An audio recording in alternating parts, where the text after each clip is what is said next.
नमस्कार साथियों, प्रतिज्ञा परिवार में स्वागत है। एनवीएस, केवीएस, पीटीआई या पीईटी जो वैकेंसी है उसके बारे में सबसे बड़ा सवाल है कि सैलरी कितना मिलेगा। एग्ज़ाम वगैरह तो मैंने बता दिया कि टीयर 1 होगा।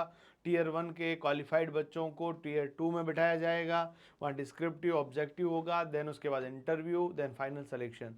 But salary, promotion, job profile की बात करते हैं, दोनों का कंपैरिजन करते हैं, क्या फ़र्क है। सबसे पहली बात, यदि अब भी आप लोगों ने हमारे साथ चैनल को सब्सक्राइब नहीं किया तो प्लीज़ कर लीजिए, क्योंकि इसमें आपका पैसा नहीं लगेगा और ना ही हमें पैसा मिलेगा, परंतु एक अपनापन, एक बॉन्डिंग आपके साथ हो जाएगी।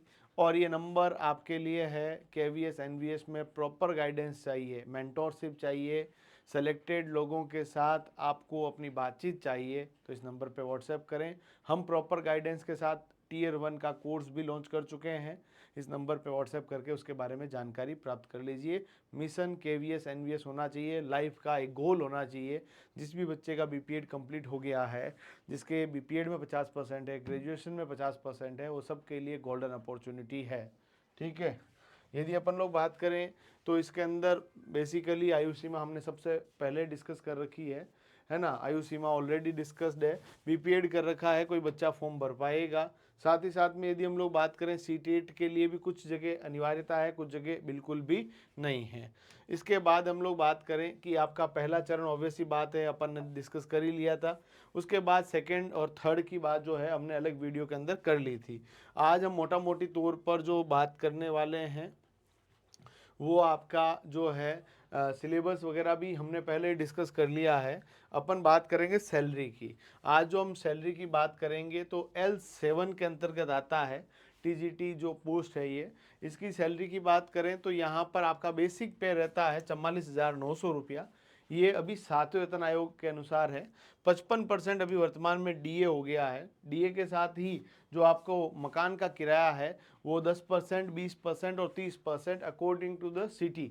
यदि मेट्रो सिटी है तो 30% तक, अन्यथा 20%। किसका टोटल, ये जो आपका बेसिक पे है उसका, बेसिक पे का 55% वर्तमान में डीए है, वो भी आपको मिलेगा। करीबन जो है अपन सब चीज़ों को मिलाकर मोटा मोटी तौर पर यदि आज के दिन में देखें तो आपका इन हैंड जो सैलरी है 76,000 आपको प्रति महीने मिलेगा। और ग्रोस सैलरी लगभग आपके पास जा सकता है लगभग देखो एनपीएस वगैरह का भी पैसा कट रहा है न्यू पेंशन स्कीम का, क्योंकि सेंट्रल गवर्नमेंट में एनपीएस है तो वो भी एक तरह से आपके लिए जमा हो रहा है, बाद में आपको ही मिलेगा। तो करीबन 76,000 के आसपास इन हैंड है, लगभग 1 लाख के आसपास सैलरी है। और वैसे भी आप तो क्यों ही चिंता करते हैं, आप तो 7वें वेतन आयोग के कर्मचारी नहीं रहेंगे, आप तो 8वें वेतन आयोग के कर्मचारी रहेंगे, क्योंकि जब तक आपकी ज्वाइनिंग होगी 8वां वेतन आयोग लागू हो जाएगा और आपकी जो सैलरी रहेगी करीबन 1.25 लाख के आसपास रहने वाली है। ये अच्छी बात है कि बेसिक पे बढ़ने वाला, और बेसिक पे बढ़ेगा धीरे धीरे डीए एचआरए सब बढ़ेंगे तो उसका फ़ायदा आपको मिलने वाला है। साथ ही साथ में यदि हम लोग बात करें आपको क्या क्या लाभ मिलते हैं, ऑब्वियसली बात है एक तो सीजीएस स्कीम जो है, सेंट्रल गवर्नमेंट हेल्थ स्कीम है, वो आपको मिलने वाली है। एनपीएस आपके लिए रहता है। आपके बच्चों के लिए भी एक फिक्स फीस आपको मिलती है। एनवीएस में आप रहते हैं तो आपको रहना वगैरह सब कुछ फ्री है, यहाँ तक कि आपके बच्चे वगैरह भी जो है वहाँ रह सकते हैं, भोजन वगैरह भी कर सकते हैं, आवास ले सकते हैं।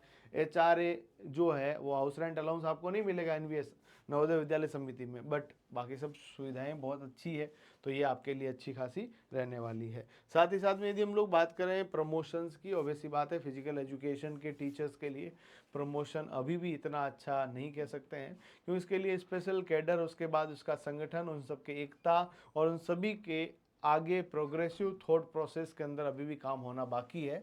खैर, प्रमोशंस इन द सेंस कि आपकी सैलरी के अंदर इंक्रीमेंट लगातार लगते रहेंगे। यदि हम लोग बात करें टीजीटी आप लोग लगते हैं तो आपके पास जो रहता है 5 से 10 वर्ष के बाद आपको L7 की जगह L8 में ले जाया जा सकता है। उसके बाद भी आपके पास प्रमोशंस रहते हैं, आप पीजीटी हो सकते हैं, पीजीटी के बाद वाइस प्रिंसिपल तक भी जा सकते हैं, वो एक्सट्रीम कंडीशंस है, ये आपके पास रहता है। बट सैलरी के अंदर इंक्रीमेंट लगातार लगते रहेंगे, है ना। ऐसे तो पीजीटी जा सकते हो, प्रिंसिपल, उसके बाद प्रशासनिक पद जिसमें सहायक आयुक्त तो बन सकते हैं, ये सब पद रहते हैं।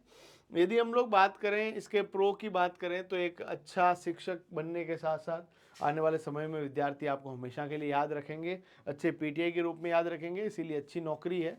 थोड़ा सा जो है कॉन्स की बात करें, प्रमोशंस थोड़े धीरे धीरे कह सकते हैं, ये सब मामले रहते हैं।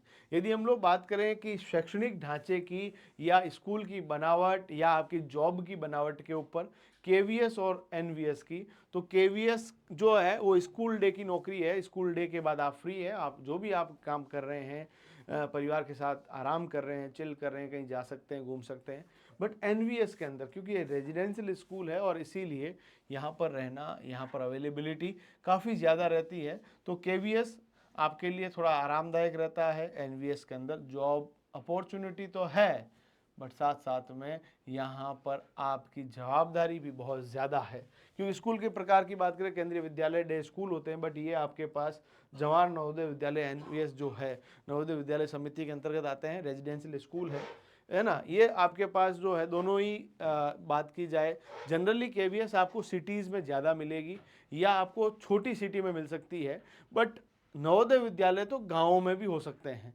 इसीलिए कोई बच्चा बिल्कुल अर्बन बैकग्राउंड का है और उसको शहर में ही नौकरी करनी है, तो उसको प्रेफरेंसेस में केवीएस को रखना है। एनवीएस के अंदर गाँव के अंदर रह सकता है, छोटे छोटे शहर बिल्कुल छोटे से उसमें हो सकती है, बाकी कोई प्राइम सिटीज़ के अंदर आपको एनवीएस नहीं मिलेगा। इसके बाद बात करें कार्य जीवन के अंदर, तो ऑब्वियसली बात है इस बैलेंस्ड रहता है, सप्ताहांत के अंदर छुट्टियां रहती है। ये काफ़ी ज़्यादा आप चैलेंजिंग कह सकते हैं, क्योंकि यहाँ पर स्कूल्स के अंदर रहना है, पूरी एकदम 24/7 वाली ड्यूटी है। तो मैं आप सबको प्रेफरेंसेस में केवीएस के बारे में ज़्यादा कहूँगा, केवीएस को आप प्रेफरेंसेस में रखें। एनवीएस भी अच्छा है, बट देखो आपके सामने 2 ऑप्शंस है, तब आपको वहाँ पर चूज़ करना ही पड़ेगा।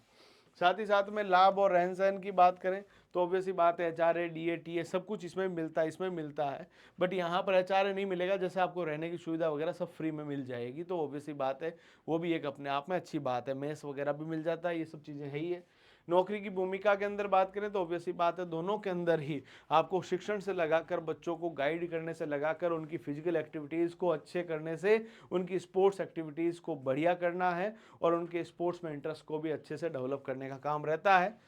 ट्रांसफ़र जो है दोनों में ही रहते हैं। ट्रांसफ़र आपको पसंद है, पूरे भारत में घूमने की इच्छा आपकी रहती है और आप एक्सप्लोर करना चाहते हैं दुनिया को, नए दोस्त बनाना चाहते हैं, अपने कॉन्टैक्ट्स को डेवलप करना चाहते हैं, तो वैसी बात है दोनों ही नौकरियां अच्छी है। और दोनों के अंदर ही आप ये देखेंगे एक बहुत ज़्यादा विविध पृष्ठभूमि आपको देखने को मिलती है। और केंद्रीय विद्यालय तो ऑब्वियसली बात है, आपकी नौकरी जिस शहर में लगी है उस शहर में ड्यूटी के बाद आप बाहर रहते हैं, लोगों से मिलते हैं, बात करते हैं, तो और ज़्यादा रहता है। रेजिडेंशियल स्कूल में इतनी ज़्यादा सुविधाएं नहीं रहती, क्योंकि स्कूल परिसर के अंदर ही आपको रहना है। तो मेरा प्रेफरेंसेस केवीएस है, उसके बाद एनवीएस भी है। सीटें भले ही कम हो, परंतु यदि बेहतरीन तरीके से तैयारी और पूरी मजबूती के इरादों के साथ आप लग जाएं, तो ऑब्वियसली बात है इस वैकेंसी को निकाल सकते हैं। आपकी प्रेफरेंसेस में केवीएस रहना चाहिए। और बाकी चैनल को सब्सक्राइब करना अभी भी भूल रहे हैं तो प्लीज़ कर दीजिए, और वीडियो को लाइक करने के साथ अपने दोस्तों के साथ शेयर कर दीजिएगा। आप सबको शुभकामनाओं के साथ धन्यवाद। डाउनलोड करें प्रतिज्ञा क्लासेस एप्लीकेशन नाउ।